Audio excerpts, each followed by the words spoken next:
Hello, it is me again, Flores. Yeah, this video is a bit late. I haven't made videos in a while because I'm very busy. But today I want to talk about how do you recognize an INFJ? Because I want to talk about this because, when I read some descriptions about INFJs or even people talking about INFJs, they always say, oh, you cannot recognize an INFJ in real life. They're chameleons. Wherever they go, they just fit in and you just never know when you're dealing with an INFJ. I'm like, that's bullshit. Okay? Because you can definitely, oh, my nose is itchy. You can definitely notice, how an INFJ behaves and how it is different, how to distinguish them from the people around them. So, first of all, I'm just going to tell you how I spot an INFJ. And it's not very hard. And I think I have to close the window right now before I continue.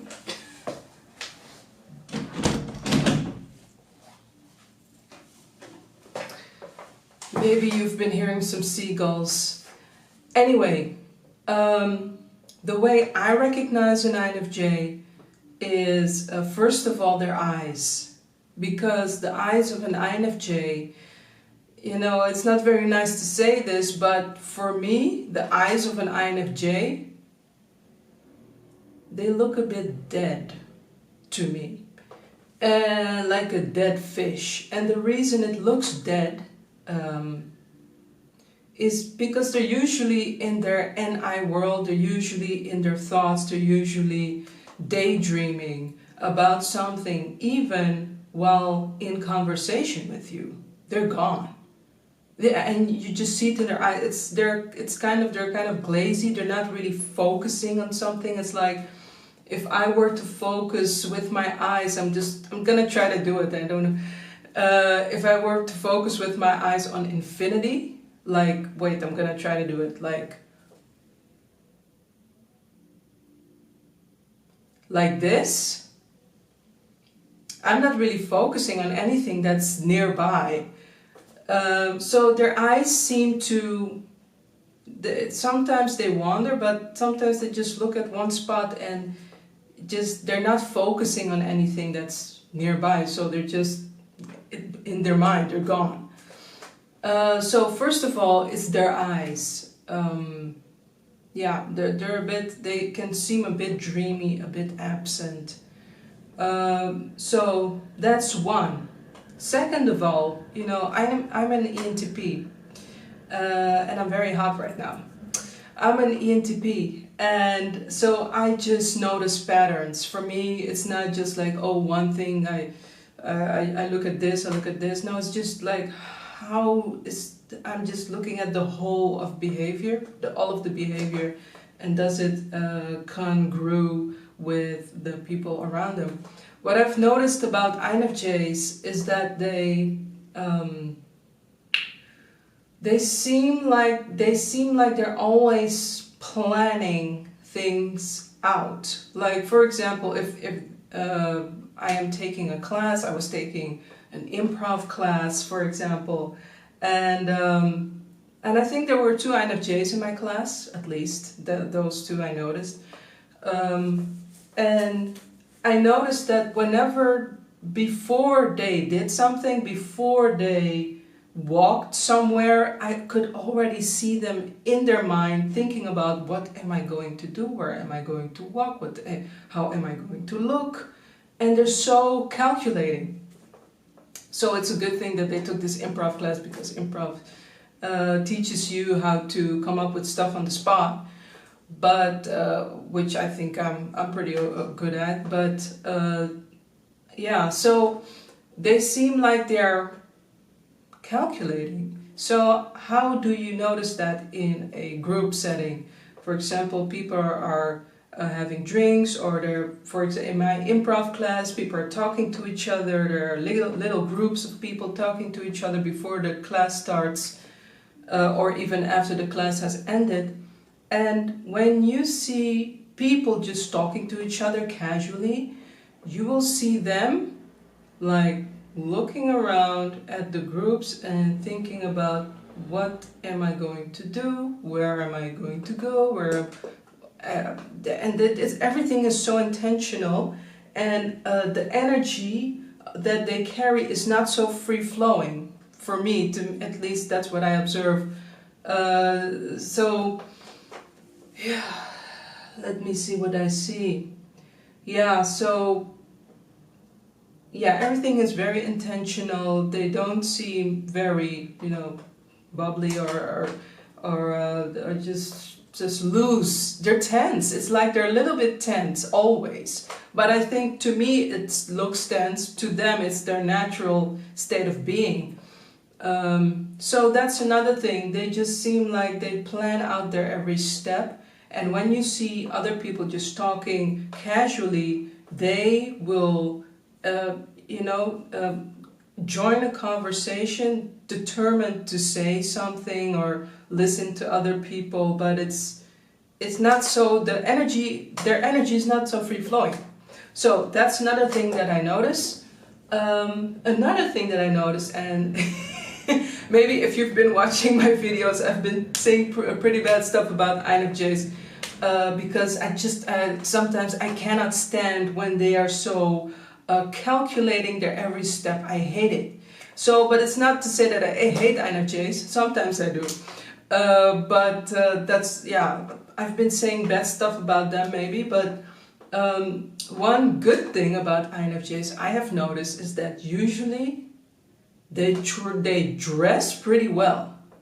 And I'm talking about female INFJs. I don't know if I've encountered a male INFJ. I must have, but I forgot about him.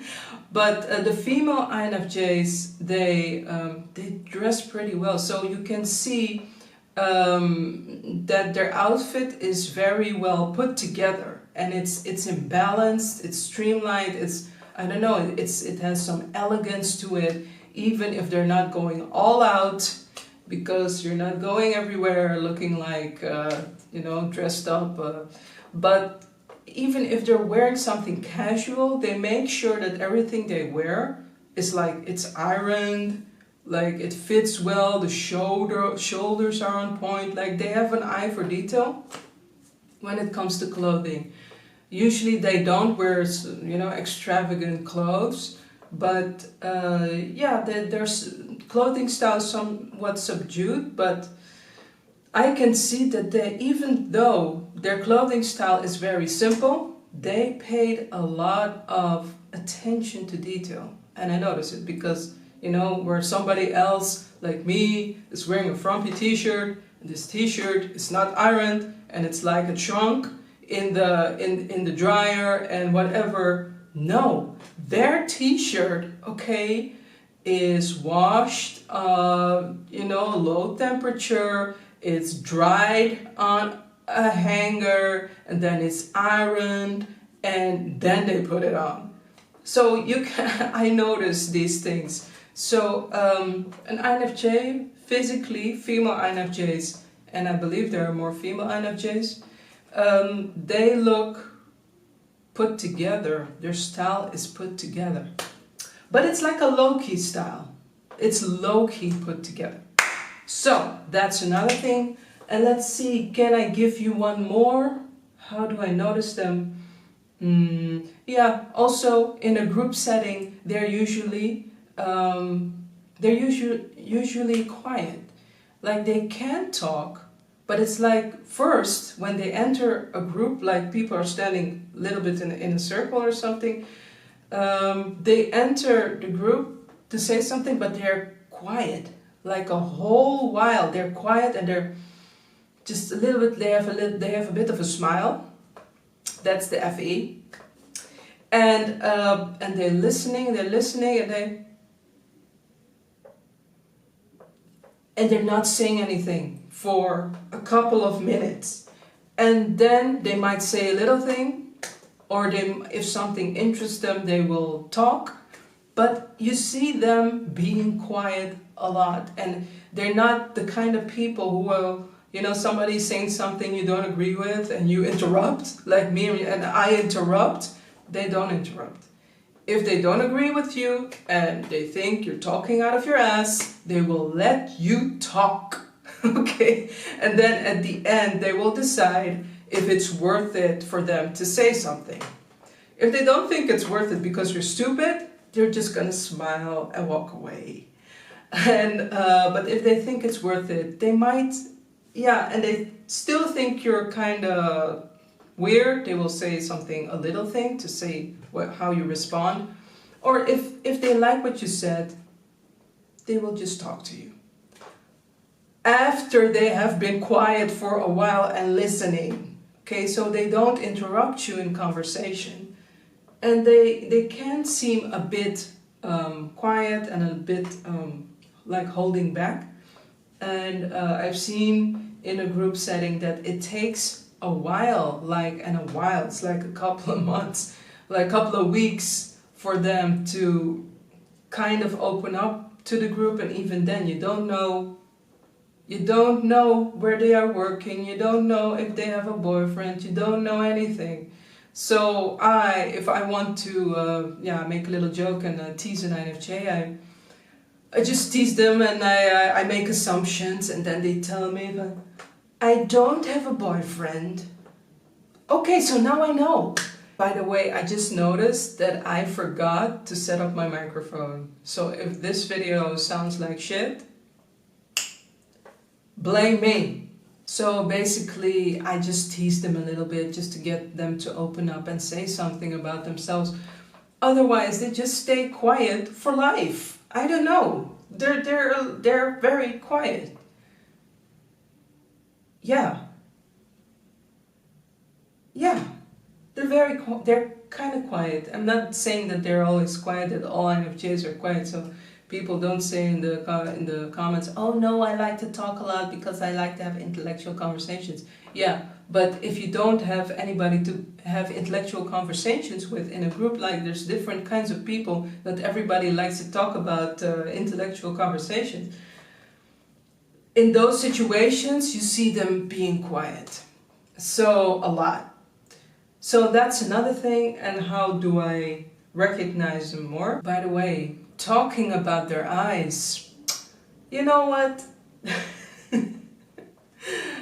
I'm scared of INFJs, y'all. No, I'm not scared of them, but I'm scared to look into their eyes. I do, but they have this death stare. And it's like, I'm like, are you okay? Are you alive? Do you want a glass of water? Because they have this intense stare, and it's I don't think that they are aware that they are kind of revealing themselves. They are, how do you say this in English? They are ratting themselves out? No, they are unwillingly, revealing about themselves that they are really, curious about you or somebody else or a subject. Because they think that when they close their mouths that you cannot notice anything about them, that they're invisible. It's not true. So when you see them being interested in somebody or in you, you will see them stare and stare and stare some more, and the eyes are not blinking. Okay, so it scares me. So you have this INFJ stare that's pretty intense, but usually people are, something else. Some people are like, oh, how do you can confuse an INFJ with an INTJ. I'm like, no, that's not true. That's not true. An INTJ usually doesn't smile. An INFJ smiles and wants to be polite and this and that. INTJ usually is not polite. So that's that. People, I think there are more things you can recognize an INFJ by, but I probably forgot them right now. But I think this is something for you to work with. Maybe I'm gonna make a part 2 if I think of some more stuff. But this is it for today. I hope you're happy with another video. Next time I'm going to use my microphone again. By the way, let me know what you think of the video. Leave a comment down below if you have other tips about how to recognize an INFJ. If you are an INFJ, you recognize something, if you want to add something, if you want to dislike the video, doesn't matter, it helps the algorithm. Just like, comment and subscribe, and I will see you in the next video.